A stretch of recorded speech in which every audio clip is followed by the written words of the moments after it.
When you think that I had a 5% chance to live, no chance of completing college, and don't tell me what I can't do.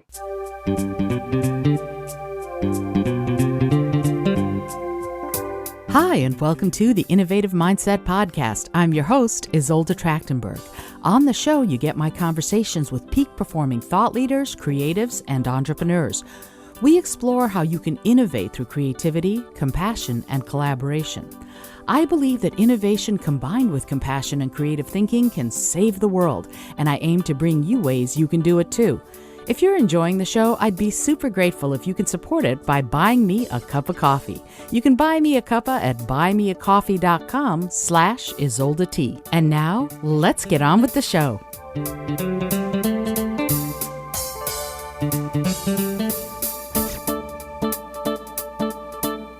Hey there, and welcome to the Innovative Mindset Podcast. My name is Isolde Trachtenberg. I'm super happy you're here, and I'm thrilled with today's guest. You're gonna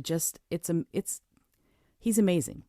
Stephen Heidenreich, you have to hear this. He's an Olympic athlete, a sub 4-minute miler, only one of 1,400 men in history to achieve that. While training for the USA Olympic team, a near fatal hit and run accident changed his life forever. His neurosurgeon gave him a 5% chance to live. And despite a traumatic brain injury and these unfavorable odds, Stephen completed a Master of Business Administration at Indiana University and a Master's in Education specializing in special ed. In the face of tremendous physical and mental challenges, Stephen also trained for the 1980 Olympics in Moscow. Isn't that amazing? I'm so excited and thrilled and honored to welcome you to the show. Stephen, thank you so much for being here. Thank you very much, Isolde. It's a pleasure to be here. I have a very exciting story to share with your listeners. It's really incredible. I was blessed to be coached by 3 Olympic coaches in my track and field career. And what I learned to do is to use the tools, the skills that they taught me and developed me as a Olympic world-class athlete. I learned to use it in other areas. So the night of the accident, I was studying at the library to get a 4.0 GPA. And I was on track to get a 4-point GPA that semester. So my goals, I always had big goals. The goals were to make the Olympic team, to break 4 minutes in the mile, and have a 4.0 GPA at Indiana University. So after I was done studying, I went home, got into my USA uniform, started facing traffic, running on the left-hand side of the road. And I could hear the roar of an engine behind me. And a car came over from the right-hand side. I tried to jump out of the way. It hit me from behind. I flew over the car and my head slammed against the concrete. My skull split, my jaw broke, and I was left to die. A few moments later, a truck stopped. He saw a body on the road. Not sure what it was at first, but when he saw the blood coming out of my head, he knew I had suffered a tremendous injury, and he was having a flashback, riding in a helicopter, going over rice paddies, and he knew what he had to do. He had to come to my rescue. He grabbed his winter coat, he covered me, treated me for shock, waved down the next car, and said, "Go 2 blocks north to the hotel, call 911. This soldier has been seriously injured." I was rushed to the hospital. Dr. Ack, my neurosurgeon, came in. I grabbed him by the shirt, and my last words were, "Help me. Please help me." Dr. Rack finished college at 18, started medical school at 19. and he would perform the brain surgery to help me recover. Dr. Rack gave me a 5% chance to live because of the severity of the traumatic brain injury. And if I lived, most likely I'd be vegetative. I would not be able to complete college, nor would I be able to compete again as as a runner. When I came to, and my mother told me that, I said to Mom, does he know who he's talking to? I'm Stephen Heidenreich. Don't tell me what I can't do. So I left the hospital, the mental age of a 2-year-old in a 23-year-old body. And I grew up again.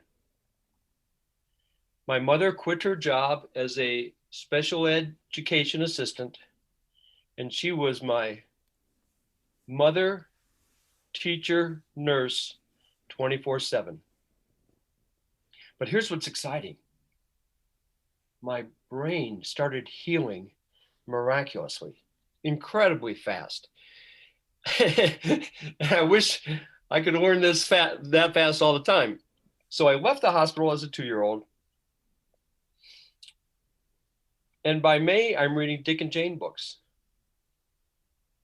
In June, I'm reading Charlotte's Web. And by August, I'm a 13-year-old again. Wow.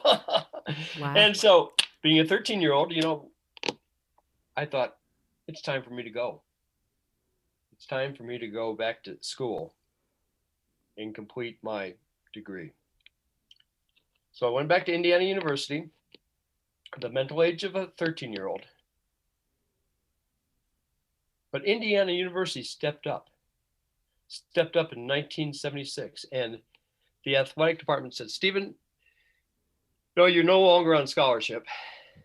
You've completed your eligibility, but we are going to give you access to a tutor Monday through Thursday night from 6 o'clock to 9:30 at no charge. And with the tools that I learned from the Olympians, the Olympic coaches, I took that challenge of my recovery the same way I took training for the Olympic team. I was so intense in my studies that my grades at first were real bad because I had to relearn all the vocabulary in the business school. Economics, accounting, marketing, finance. I had to learn those terms again, but they came back fast. And miraculously, that semester, I didn't make a 4.0. I got a 3.6 GPA that semester with permanent brain damage. I mean, that's incredible. I graduated in the next spring. And 14 months after the accident, I ran the mile for 4:21 in 4 minutes and 21 seconds. And I decided to train for the 1980 Olympic team. Later, I got the opportunity to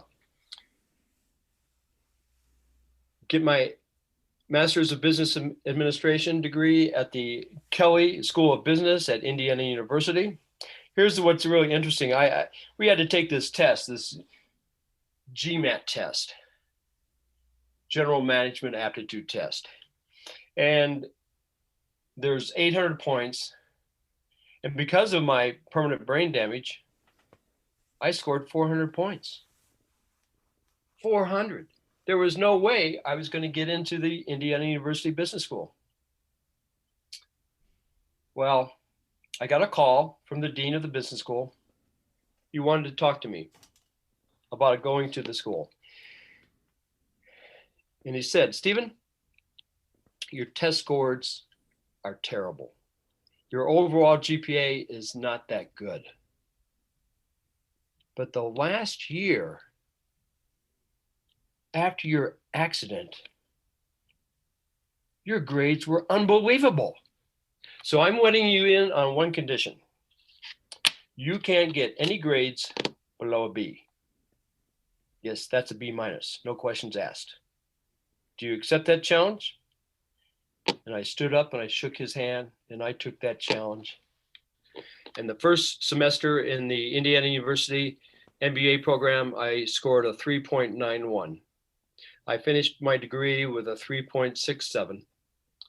And I'm very proud to have accomplished that. And also my master's in special education. Since I was a special education student in a way in college, I know what needs to be done for those students to be successful. And I applied the things that I learned in my recovery to my teaching. And my special ed students had tremendous success, incredible success. Some special ed students are managers. One girl wanted to be a chef, but as a senior in junior in high school, she had at the best middle school math skills. And I told her, Sharon, we've got to work on your math. If you want to be a chef, you got to know your math. And for 2 years, we worked so hard that as a senior, she finished at grade level, went to a culinary school, is an executive chef, and owns her own restaurant. Wow. That is incredible. And so it's really just using the tools that I learned from the Olympic coaches and applying it to whatever area you have a passion for. And if you do the work, you will be successful. No doubts about it. You will have tremendous success. And that's what I try to share in my book. In my book, I show several steps of what it takes to be highly successful, including setting high goals. My goals were very high. Make the Olympic team, break 4 minutes a mile, get a 4.0 GPA. I found visualization as a tremendous tool. And I first used that as a junior in high school. As a junior in high school, I was one of the best runners in the state, probably about the third best. And one of my competitors, Jeff Schummel, said he was running 4:17 in the mile, and he was going to run under 4 minutes and 10 seconds. And I thought to myself, I don't think he can improve that fast. So I said to myself, what is the best I can run? 4:16. So the whole week before the state meet, I visualized running a 4:16 mile. Every lap, 64 seconds, 2:08, 3:12. In the last lap, I would pass my competitor, break the tape in 4:16, and win the state meet. Well, here's what really happened. What really happened is the gun went off and my competitor ran his first lap under 60 seconds. He was on sub 4 minute mile pace. My teammate and I, 64 seconds, first lap. We were 60 yards behind him. Unbelievable. Next lap comes by. He's at 2:04. We are at 2:08. Still 40 yards behind him. There was no way that the fans thought that we could catch him. And the next lap came by. We were at 3:12, but we were only 2 seconds behind the leader. And in the middle of the first curve, I passed him. And he just started jogging. My teammate passed him in the backstretch. And I finished crossed that line just as I visualized in 4 minutes and 16 seconds. I taught myself that as a junior in high school, and I used that technique through all of my performances. And it's an incredible skill to learn. And you can learn that skill by reading my book, Running to Win. So that's just a couple of the points that I have in my book, Running to Win. And you can learn the other strategies by reading my book. You can purchase my book either on my website at stephenheidenreich.com or at amazon.com, or you can get an autographed copy by emailing me at heiden216@gmail.com, HEIDEN 216@gmail.com. And before we go any further, I have some special thanks. This is all has been made possible thanks to Carlos Santos. Carlos Santos works for the Northwest Center for Colorado Independence. And I told him my story, and I told him how I wanted to be a professional speaker and an author. And he thought that was incredible. He says, that's a great idea, Stephen. You need to go talk to the Colorado Division of Vocational Rehabilitation. Tell them that I referred them. And so because of the Colorado State Independent Living Center, the Colorado State Rehabilitation Council, and the Colorado Division of Vocational Rehabilitation, I earned a grant to help me start a small business to become a professional speaker and an author. And that is just an incredible gift from the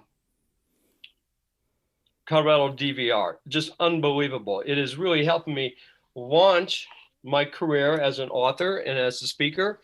And it is already helping people around the world.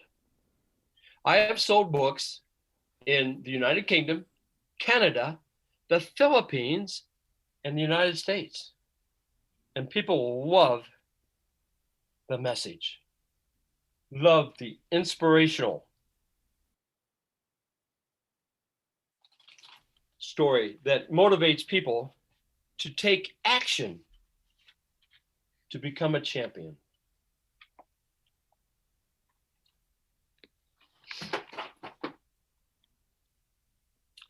So it's pretty exciting. I'm really glad to be helping other people to become successful. And really it's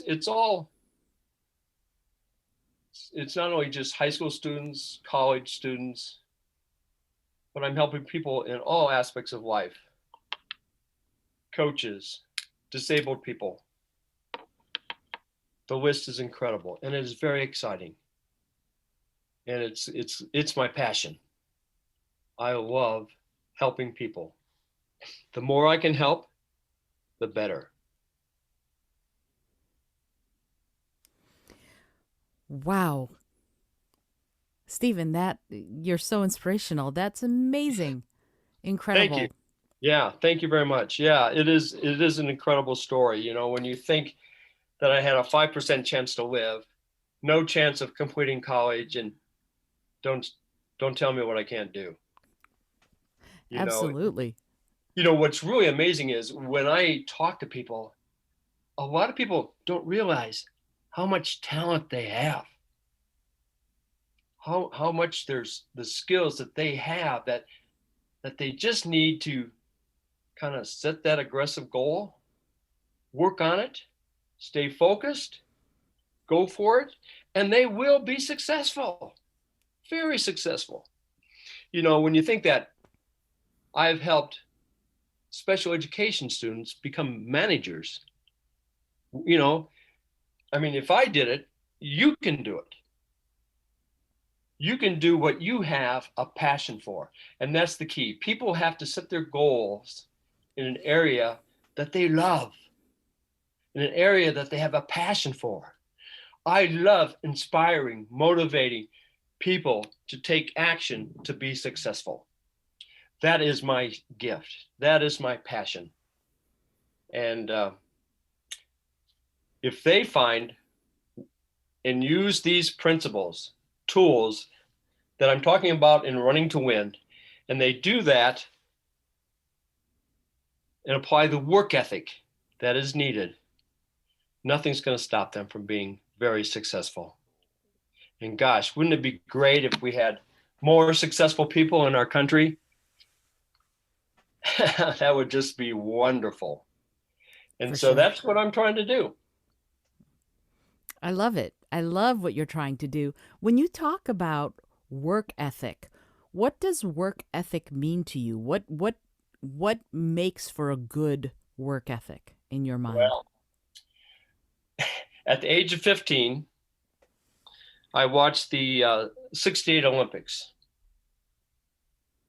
And that summer, I said to myself, and I weighed probably 110 pounds then. I was skinny, scrawny. I was slow. I had really not much athletic skill. But I set a goal then to break 4 minutes in the mile and to be on the USA track team. I told my neighbors and I told my teammates, and they all laughed at me. Hmm. They said, Stephen, first of all, you live in Watertown, South Dakota. Our winters are brutal. To be an Olympian, you have to train twice a day. And Steve, you're slow. Well, I didn't let their ideas stop me. I started training twice a day as a freshman in high school. And what I did was I talked to my coach about it, Coach Godfrey, and who became an Olympic coach. I said, Coach, we got to start training twice a day. And so my route was to, I would pick up my teammate, Drake Teetsy, and then we would pick up Barry Carpenter. Now, this is what's interesting. Barry Carpenter was the quarterback of our football team, but he wanted to work out with us in the mornings. And then I'd pick up Coach Godfrey, and then we'd run back to my house and drop me off, and Coach would go around and drop everyone else. And that's what we did 5 days a week, even in the cold winters of South Dakota. And we got better. And 2 years later, Drake Teetsy and Barry Carpenter, Paul Stormer, and I ran the 2 mile relay in 7 minutes and 53 seconds. And that, here's a small school in South Dakota running one of the fastest times in the nation. In the nation. Also that year, I anchored our medley relay team to one of the fastest times in the nation. And then the only individual mile run I won was the state meet that I told you about earlier, about the visualization tool that anyone can use. Anyone can use, and you can use it in whatever area you want to be successful in. Dance, debate, sports, academics. It's a tremendous tool. Lindsey Vaughn, she uses it all the time. Lindsey Vaughn and I have a lot in common. She will visualize skiing down the mountain 100 times. And that exercise puts in your mind in the same places that when you actually do it. So you're already practicing the movement that needs to be done, performing, going down the mountain without really going down the mountain. It prepares your brain for a perfect performance. Incredibly powerful tool. How does it do that? How does first of all, for someone who doesn't know what visualization is, can you describe what you do when you visualize, and how does visualization allow your brain to behave as if you're actually doing it? So, like in the first time, I visualized running 4:16. And this is a very good question. And so I figured that, okay, I've got to run every lap in 64 seconds. So I visualized where I had to be at the 220, the 440, the 660, 880, and I would get feedback from our runners, but I visualized that, okay, I've got to run a 64-second lap. And I practiced that several times a day before the state meet. And then when I came, I did it. Now, here's some interesting things about visualizing the perfect performance. In one of my races against Olympian Nick Rose, Nick was an Olympian for Great Britain, and he was the NCAA cross country champion in 1975. And we were going to race against each other, and we both knew we would break 4 minutes. And he visualized winning the race, and I visualized breaking 4 minutes. And that's what happened. He won the race. His teammate was a rabbit and went out very fast in 1:55. So I was 5 seconds behind him. I had visualized just breaking 4, and I almost caught him. He beat me by about a half of a second, and I got what I visualized for. I visualized breaking 4 minutes. I didn't visualize winning. Another incident is on an indoor in 1976. So if you don't know, running fast on an indoor track is much harder than running fast on an outdoor track because of all the curves. So my goal was to break 4 minutes. Well, actually, my goal was to run 4 minutes in the mile on an indoor track meet at Indiana University. And that's what I got. I ran exactly 4 flat, 4.000. I didn't visualize breaking 4.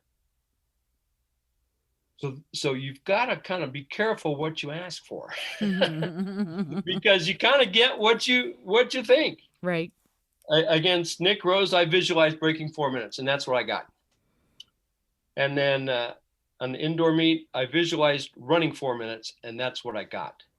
I didn't visualize running under 4 indoors. So I kind of got what I asked for. But that was a tool I used all the time when I was on the USA team. I visualized winning, and sometimes it didn't. Sometimes a competitor, sometimes my teammate would beat me. But, I visualized defeating the Kenyans in the mile run with my last lap, and I did that with the last lap in 54 seconds. That was in Cleveland, Ohio. And in the middle of the last curve, just where I had visualized exploding, just like I planned, I got a 20-meter lead on the Kenyans, and that race was over. There's nothing the Kenyans could do with me having a 20-yard lead on them, just as I had visualized. And the Cleveland fans got on their feet and chanted, USA, USA, USA. And I crossed the finish line and did a victory lap like Stephen Prefontaine. And the fans were just going nuts because an American defeated the great Kenyan milers in actually their event. Again, the power of visualization. Incredible. So it just kind of, so you visualize it, and in your brain, it hits the same areas of your brain, what I've been told, that when you actually practice it. So it's a way to get an extra practice in without physically having to do it. Does it take the same amount of time? Like, do you have to keep visualizing it for a 4-minute set amount of time if you're trying to run a 4-minute mile, or is it just imagine it as if? That is a very good question. And I don't know the complete facts on it, but I think we are so gifted with an unbelievable brain. And I believe that we can do it faster. Mm, We can actually do it faster. So what you might do is visualize performing a sub 4 minute mile, and it might take you 1 or 2 minutes. mm-hmm. Then again, you might use all 4 minutes. But if you're running like a cross country race, a distance race, cross country skiing, of course, you're not going to spend that time that it would take to run a 3 mile or a 6 mile or a cross country race. You would do it much shorter than that time. Sure. Again, it's still getting your mind. It's the power of the mind that helps you become successful. I'm fascinated by what you're saying and the fact that you're taking some of these principles. I mean, in Running to Win, you're talking about how you can take these same athletic and athleticism principles and apply them to whatever it is you're trying to achieve, but you applied it specifically for yourself since you have an MBA for success in business. And I can you talk a little bit about what inspired you to use those same athletic principles and apply those practice methods and those techniques to your success in business? Very good question. So the point is, so just for your information, when I was in high school, I graduated in the middle of my class. I did not have great grades. I was a good athlete, but it was not until college that I applied the principles that the Olympic coaches were teaching me to academics. And so my goal after my accident was not just to graduate. Despite my permanent brain injury, my goal was to get good grades. No matter what my challenge was, no matter what my brain injury was, no one was going to stop me from being successful. And that's the way I went after my grades in the MBA program. There's no way I should have had success in the Indiana University MBA program with my test scores.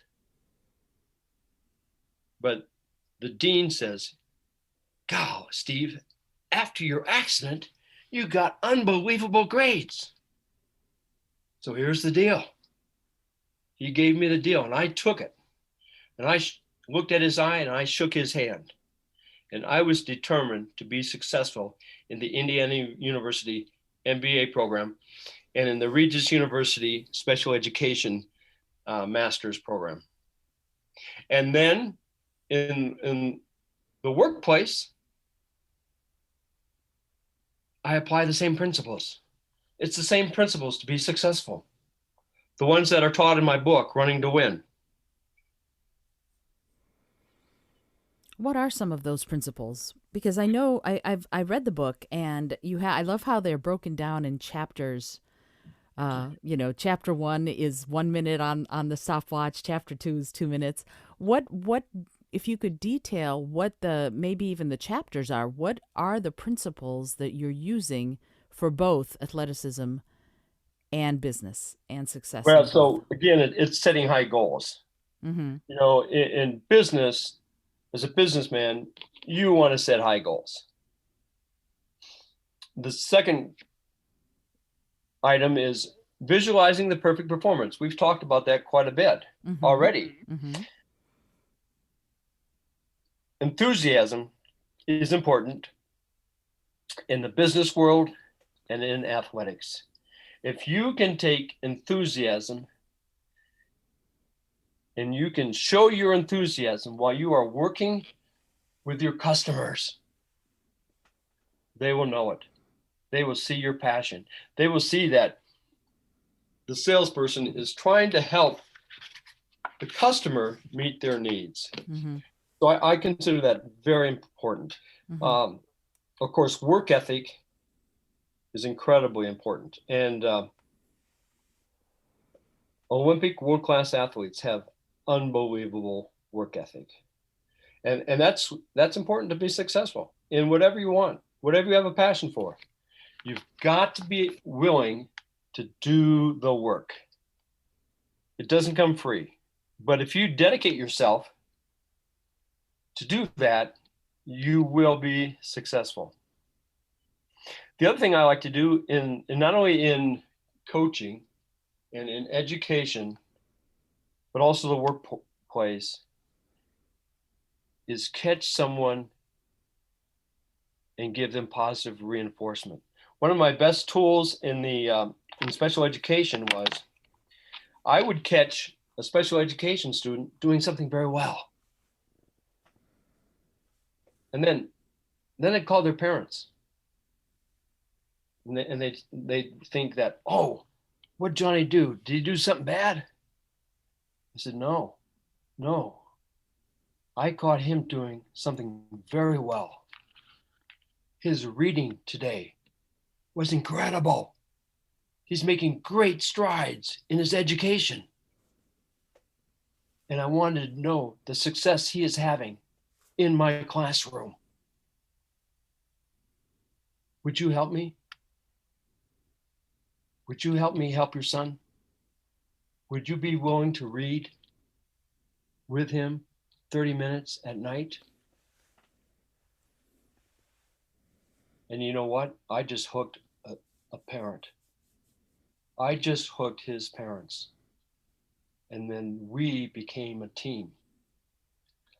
Later, after I made that phone call, I would write a letter on the school letterhead telling how well their son was improving in my special education class. Now, I just hooked the parents and they had great appreciation, and we worked as a team. And the same is positive reinforcement in the workplace. You know, I don't think a lot of our managers give enough positive reinforcement. And I think if they did, we'd have a lot more successful and a lot more happy employees. So that's very important. The other thing I find important is you got to have patience. You got to have patience. It took me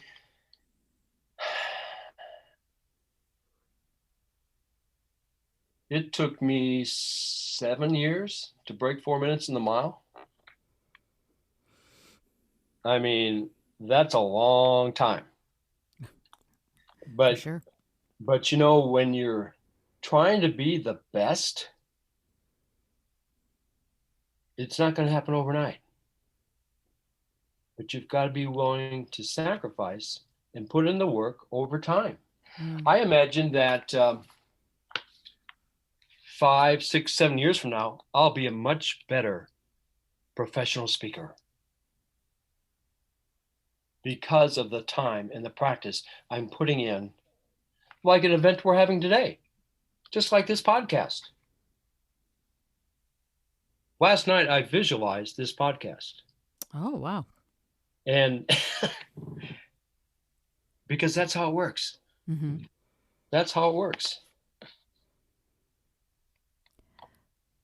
So some... thanks for asking those questions. Yeah, those are just some of them. I don't want to give them all to you today. Always leave them wanting more, right? Yeah. Because I want you to buy my book. I want you to get that autographed copy. Well, could you do me a favor and repeat once again where someone needs to go to get a copy of your book? Right. Well, you can go to StephenHeidenreich.com and look under author, page of author, and then you can order it right there. And that will really just take you to Amazon.com. You can go to Amazon.com and get it there. And those will be, you'll pay for the book, you pay for the shipping, and they send it directly to you, to the address you put there. Mm-hmm. Or you can get an autographed copy by emailing me at Heiden216 at gmail.com and email me, and then give me your contact information, and we'll make arrangements for you to receive an autographed copy. I had a coach in Indiana, a track and field cross country coach, Jeremy Ant, and he read the book. He was one of the first readers. He wrote a tremendous positive review in Amazon.com. And a few weeks ago, he calls me and says, Stephen, I want to order 15 more books. I want to order 15 more books to give to my seniors graduating from high school this spring. Wow. And I want them autographed. And so I personally autographed for each athlete that he has graduating, and that's the gift to his seniors. And I That's just think lovely. that's tremendous. It is. It is. That's That's tremendous. wonderful. And he what he sees is them using these skills in their lifetime. These are not just athletic skills. These are lifetime skills. And that's what the Olympic coaches taught me through athletics. So, Stephen, what's next for you? Where do you see yourself? Where do you visualize yourself moving into now? Well, I I've already got to start thinking about writing my next book, Ah, or yes. or updating this book, because there's going to be new information. The information on visualization was tremendous. A scientist from the USSR in the 70s had two groups of athletes. Actually, no more than that. Four groups of athletes, and the first group just did the physical exercise, and the next group did 25% visualization and 75% the actual workout. But one group did and one group did 50-50, and the fourth group did 75% visualization, 25% working out. That was the effort. That's what they planned. Mm-hmm. Guess who had the best performance? Who? The visualization. Really? Yes, it was the athletes who spent most of their time visualizing the perfect performance. So since then, what's happened is now our U.S. Olympic team sends many sports psychologists to the Olympic Games to help our Olympic athletes, prepare for their performance. It's like Lindsey Vonn says, she'll go down the mountain 100 times before she does the race. Mm. Visually, in her mind, she will go down the mountain that often. Wow. That's amazing. Stephen, I want to thank you so much for sharing your story today. This is inspiring and incredible, and I'm really honored to have you on the show. And I could probably listen to you talk for the next 6 hours, but I know we both have days to get back to. So, I wanna say that I will put all of the information and link to your site and your book. Excuse me, one second. I'll link to your site and your book on the show notes page so that all of your new fans can come and find you and get a copy of the book. And I have just one question, and this is a kind of a silly question, but I ask it of every single person who comes on the podcast. And I find that even though it's a silly question, it usually gives some pretty poignant answers. And so here is the question. If you had an airplane and you could skywrite anything for the whole world to see, what would you say? Thank you, God. All right, then. Succinct. I like it.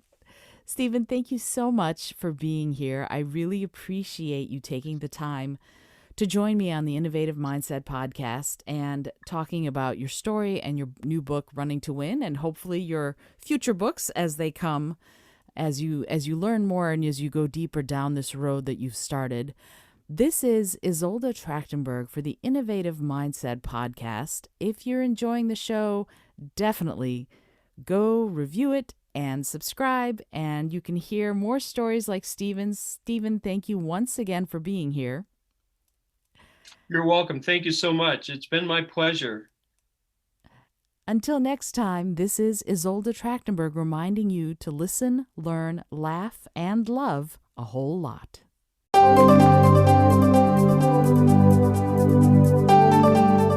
Thanks so much for joining me today. I really appreciate you being here. Please subscribe to the podcast if you're new, and if you like what you're hearing, please review it and rate it and let other people know. And if you'd like to be a sponsor of the show, I'd love to meet you on patreon.com/innovative mindset. I also have lots of exclusive goodies to share just with the show's supporters there. Today's episode was produced by Isolde Trachtenberg and is copyright 2021. As always, please remember this is for educational and entertainment purposes only. Past performance does not guarantee future results, although we can always hope. Until next time, keep living in your innovative mindset.